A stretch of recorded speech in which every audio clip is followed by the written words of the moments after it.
கோவை விமான நிலையத்தில் செய்தியாளர்களை சந்தித்த முன்னாள் அமைச்சர் வைகை செல்வன், ராஜ்யசபா தேர்தலுக்கான வேட்பாளர்களாக அதிமுகவின் வழக்கறிஞர் அணி செயலாளராக உள்ள இன்பதுரை மற்றும் ஏற்கனவே கடந்த 1991ஆம் ஆண்டு காலகட்டத்தில் சட்டமன்ற உறுப்பினராக இருந்த தனபால் என 2 பேரை அதிமுக பொதுச் செயலாளர் எடப்பாடி பழனிசாமி அறிவித்துள்ளதாகவும், தேசிய முற்போக்கு திராவிடக் கழகத்திற்கு 2026இல் ஒரு இடம் ஒதுக்கப்படும் என முறையாக அறிவித்திருக்கிறார்கள் என்றும் தெரிவித்தார். அண்ணா திராவிட முன்னேற்ற கழகத்தின் வேட்பாளர்கள் 2 பேரை கழக பொதுச் செயலாளர் அறிவித்திருக்கிறார். வழக்கறிஞராக இருக்கிற திரு இன்பதுரை அவர்களையும், ஏற்கனவே 1991 காலகட்டத்தில் சட்டமன்ற உறுப்பினராக இருந்த திரு தனபால் அவர்களும் 2 பேரும் அண்ணா திராவிட முன்னேற்ற கழகத்தின் வேட்பாளர்களாக அறிவிக்கப்பட்டிருக்கிறார்கள். ஆக தேசிய முற்போக்கு திராவிட கழகத்திற்கு அடுத்த ஆண்டு, அதாவது 2026ஆம் ஆண்டு ஒரு இடம் ஒதுக்கப்படும் என்று முறையான அறிவிப்பையும் இன்று செய்திருக்கிறார்கள்.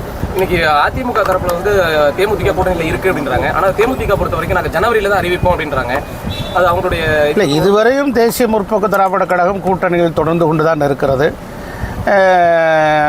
அதனுடைய அடிப்படையில் தான் அவர்களுக்கு அடுத்த ஆண்டு நாடாளுமன்றத்தினுடைய ராஜ்யசபா இடம் ஒதுக்கப்படும் என்றும் முறையாக பொதுச் செயலாளர் அவர்களே அறிவித்திருக்கிறார்கள். இன்றைய தினம் மதுரையில் நடைபெறக்கூடிய திமுக பொதுக்குழு கூட்டத்தில் மறைந்த விஜயகாந்துக்கு இரங்கல் தீர்மானம் நிறைவேற்றிருக்காங்க. இது கூட்டணிக்குள்ள அவங்களை இழுப்பதற்கான ஒரு இதாக பார்க்கலாமா? இல்லை, அதாவது எப்போதுமே பொதுக்குழு கூட்டம் நடைபெறுகிறது என்று சொன்னால் அது அண்ணா திராவிட முன்னேற்ற கழகம், திமுக இல்லை எந்த கட்சியாக இருந்தாலும் மறைந்த தலைவர்களுக்கு அஞ்சலி செலுத்துவது என்பது ஒரு வழக்காக, ஒரு மரபாக பின்பற்றப்படுகிறது.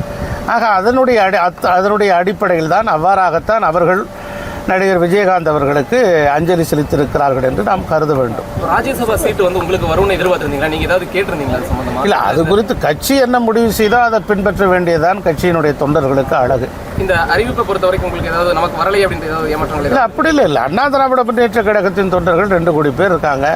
நிறைய வாய்ப்புகள் இருக்கு. ஆட்சிக்கு வருகிற போது நிறைய வாய்ப்புகள் எல்லாம் வரும். இன்னைக்கு திமுகவில் நடிகர் கமலஹாசனுக்கு மக்கள் நீதி மய்யம் தலைவர் அவருக்கு அந்த ராஜ்யசபா சீட் கொடுத்துருக்கிறது மிகப்பெரிய ஒரு விமர்சனத்துக்கு உள்ளாயிருக்கு. அவர் திமுகவை எதிர்த்தார். இப்போ அவங்களுக்கு பின்னாடி ஒளிஞ்சிருக்காரு. ஆமாம், நடிகர் கமலஹாசன் வாரிசு அரசியலை எதிர்த்து தான் கட்சியை தொடங்கினார். மக்கள் நீதி மய்யம் என்று சொல்லி ஒரு நாடாளுமன்ற உறுப்பினருக்காக ராஜ்யசபா சீட்டுக்காக அண்ணா அறிவாலயத்திலே தன் கட்சியை அடகு வைத்து விட்டார் என்கிற குற்றச்சாட்டு இருக்கிறது.